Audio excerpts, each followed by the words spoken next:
सात संगत जी बड़े प्रेम और सत्कार से कहना जी, धन निरंकार जी। सात संगत जी दास विनती कर रहा है, दास से त्रुटि हो जाए तो अपने घर के बालक समझकर क्षमा करिएगा। सात संगत जी, सात संगत जी, दास एक वीडियो लेकर के आया है, एक कहानी जो कि निरंकारी में पैर क्यों छूते हैं।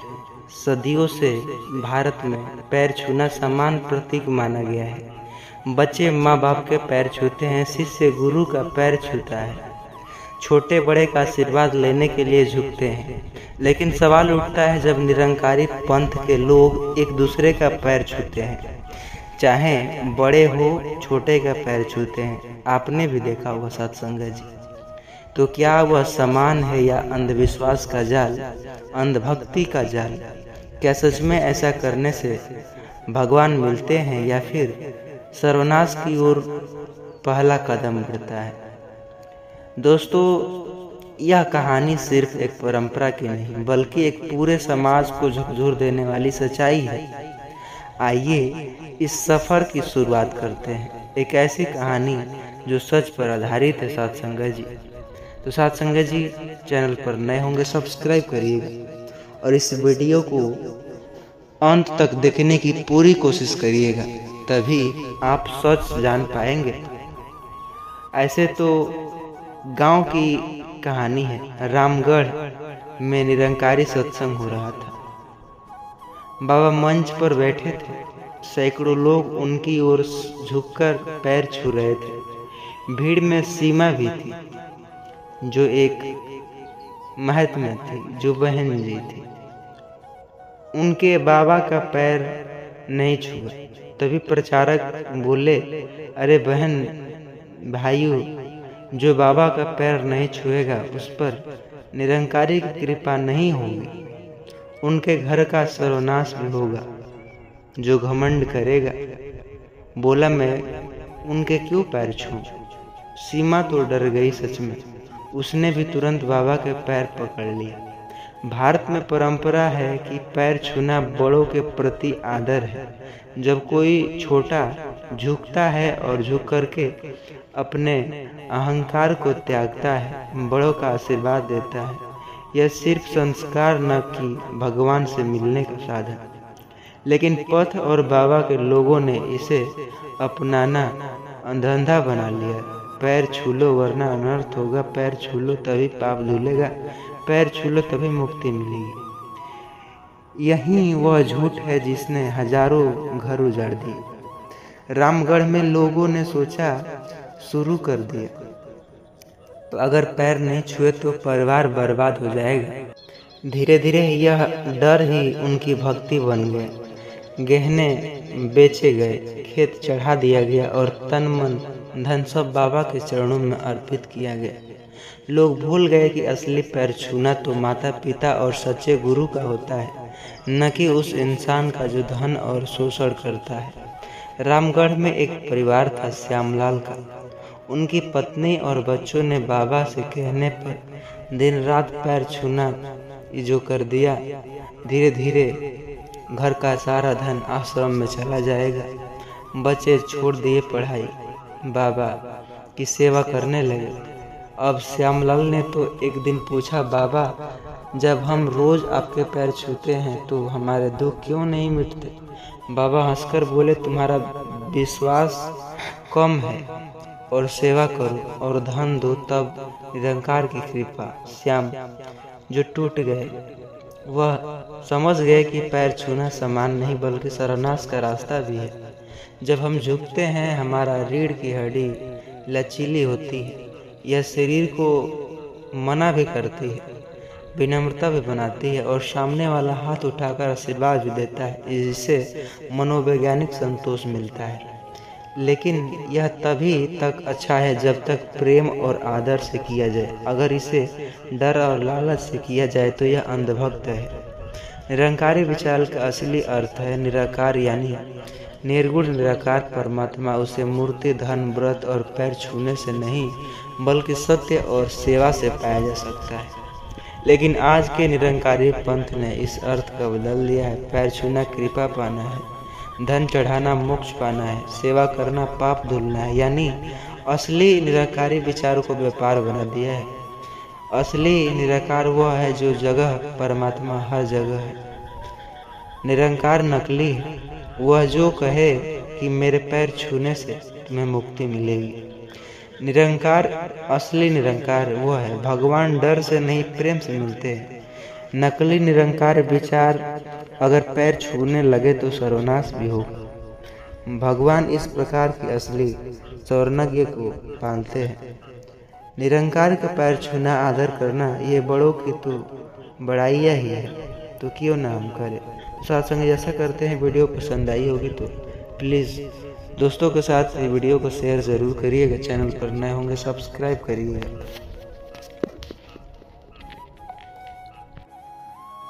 हरतालिक तीज व्रत में भूल कर भी यह 5 काम मत करना, वरना भगवान भोलेनाथ और माता पार्वती आपसे हो जाएंगे नाराज। घर में आएगी कंगाली और गरीबी, पूरा घर कंगाल होने की कगार पर आ जाएगा। पूरा घर काल सर्प योग से घिर जाएगा। इसलिए पूरी जानकारी के लिए इस वीडियो को पूरा देखें। बाद में मत कहना कि हमें आपने बताया नहीं। जी हाँ, पूज्य गुरुदेव ने अपनी अपनी अभी के इस शिव महापुराण की कथाओं में बताया है कि अगर जो अगस्त में पड़ने वाली हरतालिक तीज व्रत 2025 के दिन गलती से भी महिलाओं या पुरुषों को यह 5 काम नहीं करने चाहिए। भक्तों, इस साल के हरतालिक तीज अपने साथ बेहद ही श्रेष्ठ और शुभकामना योग लेकर के आई है, जिसमें कि विशेष रूप से स्वार्थिक सिद्ध जैसे योग, शुभ योग का बहुत ही अद्भुत सहयोग बन रहा है। जी हाँ, अगस्त के महीने में पड़ने वाली हरतालिक तीज व्रत के दिन भगवान भोलेनाथ और माता पार्वती की कृपा से आपके जीवन को पूर्ण रूप से बदल कर रख देगी। इसलिए दोस्तों, विशेषकर इस हरतालिक तीज में, इस अंतिम पावन दिन में आपको इन कामों को करने की सख्त मनाही है। अगर कोई भी स्त्री या पुरुष बिना जानकारी के, बिना ज्ञान प्राप्त किया हरतालिक तीज व्रत के दिन इन 5 कामों को करता है, उससे माता लक्ष्मी जो होती हैं रुष्ट, और पार्वती भगवान शिव भी हो जाते हैं नाराज और रुष्ट हो जाने हैं, जिससे कि उसे व्यक्ति की आजीवन निराशा रहना पड़ सकता है और भयंकर कल सर्प दोष का योग जो सामना भी करना पड़ सकता है। इसलिए आप लोगों से रिक्वेस्ट है कि वीडियो को पूरा ही देखिएगा, आधा अधूरा ना देखिएगा। कई लोग होते हैं जो वीडियो को बीच बीच से देखते हैं और फिर ऐसे व्यक्ति को जीवन में कभी सफलता हासिल भी नहीं हो सकती। इसलिए वीडियो को आधा अधूरा छोड़कर ना देखिएगा। आप वीडियो को पूरा ही देखना, तभी आपको संपूर्ण जानकारी मिलेगी। पूज्य गुरुदेव जी कहते हैं कि हमारे हिंदू धर्म में साल के 12 महीने में अगस्त के महीने में पड़ने वाली हरतालिक तीज व्रत तिथि को सबसे श्रेष्ठ जो कि माना जाता है, क्योंकि इस महीने में महिलाएं तथा कुंवारी कन्याएं हरतालिक तीज का व्रत रखती हैं। स्कंद पुराण के अनुसार यह दिन स्वयं भगवान शिव, माता पार्वती का जो सबसे पवित्र और खास चीज माना जाता है। यदि कोई भी व्यक्ति हरतालिक तीज व्रत के दिन यह ऐसा काम करता है तो उसके दरवाजे से ही माता पार्वती भगवान शिव लौट जाते हैं। खासकर सुहागन महिलाएं इस बात का विशेष ध्यान रखें, वरना घर में आएगी भयंकर गरीबी। देखिए, बात ऐसी है कि हमारा काम है तो सलाह देने का, हम तो केवल सलाह ही दे सकते हैं। अब आपको इन सब को मानो या न मानो आपकी मर्जी, लेकिन एक बात जरूर कहेंगे कि अगर मान लोगे तो आपका जो बीड़ा पार हो जाएगा। अगर सुहागिन महिलाएं हरतालिक तीज का जो कि महिला व्रत करती है, हर दिन भगवान शिव, माता पार्वती की पूजा पाठ करती है, तो आप केवल इस वीडियो को हल्के में न लीजिएगा, हल्के में लेने की कोशिश भी न करिएगा। इस बार कई वर्षों बाद ऐसे दुर्लभ संयोग बन रहा है। जन्माष्टमी के इस पावन दिन में कुल 21 तरह के शुभ मांगलिक योग बन रहे हैं। जिसमें धन प्राप्ति योग भी शामिल है। साथ ही भक्त तो जानेंगे कि इस दिन आप कौन से वह रामबाण उपाय करें जिससे आपको अपने जीवन में 101% धन प्राप्ति की लाभ मनोकामना। साथ ही इन 5 गलती के कारण आपको 7वें जन्म तक निर्धन नहीं रहना पड़ेगा, इसके बारे में भी हम आपको बताएंगे। साथ ही इस वीडियो में हम यह भी जानेंगे कि हरतालिक तीज व्रत के दिन यह एक ऐसी जो भी खाएंगे एक ऐसी चीज उसके घर जमकर आएगा पैसा। आज का यह वीडियो बहुत ही ज्ञानवर्धक वीडियो साबित होने वाला है, तो आप अपने फायदे के लिए इस वीडियो को अंत तक जरूर देख कर जाइएगा। यदि आज आपने महायोग जैसे संचारित वीडियोस पर देखा ही होगा, इस चैनल को सब्सक्राइब करिएगा। वीडियो को बीच बीच से देखना आपके जीवन के लिए खतरा भी हो सकता है, इसलिए हरतालिक तीज की वीडियो को पूरा ध्यान से देखिएगा। आज की इस वीडियो में आप लोग हरतालिक तीज के दिन एक ऐसी कौन सी 5 गलतियां जो भूल कर भी नहीं करने चाहिए हरतालिक तीज पर, जिससे परिवार में कालसर्प दोष ना लगे, और इस हरतालिक तीज व्रत के दिन किए गए वो 4-5 विशेष उपाय भी बताऊंगा। तो आइए बिना देरी किए बताते हैं 5 जो काम से बचना चाहिए। यह सारी जानकारी हम आपको इस हरतालिक तीज की छोटी सी प्यारी सी वीडियो में देखेंगे। इस वीडियो को देखने के बाद YouTube पर हो या किसी और चैनल पर वीडियो तो देखना ही पड़ेगा। तो चलिए वीडियो आगे बढ़ाते हैं। अगर आप भी चाहते हैं कि जीवन भर माता लक्ष्मी, भगवान भोलेनाथ, पार्वती का आशीर्वाद आप पर सदैव बने रहे, तो वीडियो को लाइक, चैनल को सब्सक्राइब करिएगा और कमेंट में जय जय पार्वती जरूर लिखिएगा। अपने फायदे के लिए इस वीडियो को पूरा देखकर ही जाना, लाभ प्राप्ति होगी। हरतालिक तीज व्रत तिथि से शुरू करते हैं, कब होगी समाप्त, सब कुछ जानकारी। हरतालिक तीज व्रत 2025 में मंगलवार 26 अगस्त को मनाया जाएगा, और यह व्रत विशेष रूप से सुहागिन स्त्री और अविवाहित कन्याओं के लिए अत्यंत शुभकारी माना जाता है। इस दिन स्त्रियों निर्जला व्रत रखकर माता पार्वती और भगवान शिव को आराधना करती है, ताकि उन्हें अखंड सौभाग्य, दाम्पत्य सुख और मनचाहा वर प्राप्त हो सके। पंचांग के अनुसार भाद्रपद में, जो कि मास की शुक्ल पक्ष तृतीय तिथि की शुरुआत 25 अगस्त सोमवार शाम को 5:35 से होगी, और इसका मतलब समापन 26 अगस्त मंगलवार दोपहर 1:54 तक होगा। पूजा करने का सबसे शुभ समय प्रातः 5:56 से 8:41 तक रहेगा, जिसकी अवधि लगभग 2 घंटे 35 मिनट होगी। इस वर्ष हरतालिक तीज पर रवि योग, त्रिनाथ योग, शिव योग जैसे शुभ संयोग भी बन रहे हैं, इसलिए यह वीडियो खास थी, जो व्रत के महत्व और पूर्ण फल की कई गुना बढ़ा देती है।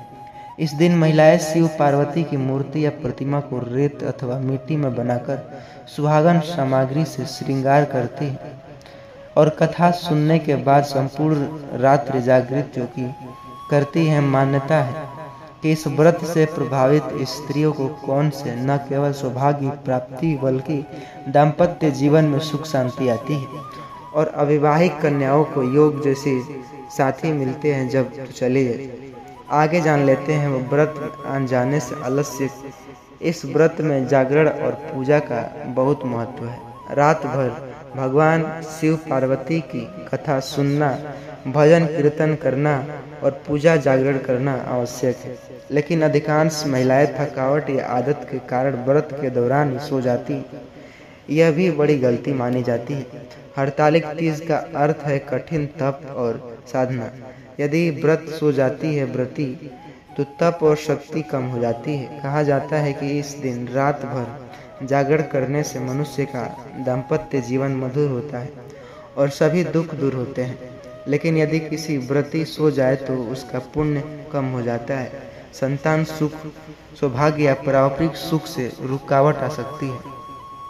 साथ ही आलस्य से पूजा अधूरी हो जाती है और देवी देवता अप्रसन्न हो जाते हैं। इसलिए इस दिन जागरण करना और आलस्य छोड़कर पूरे भाव से पूजा करना चाहिए।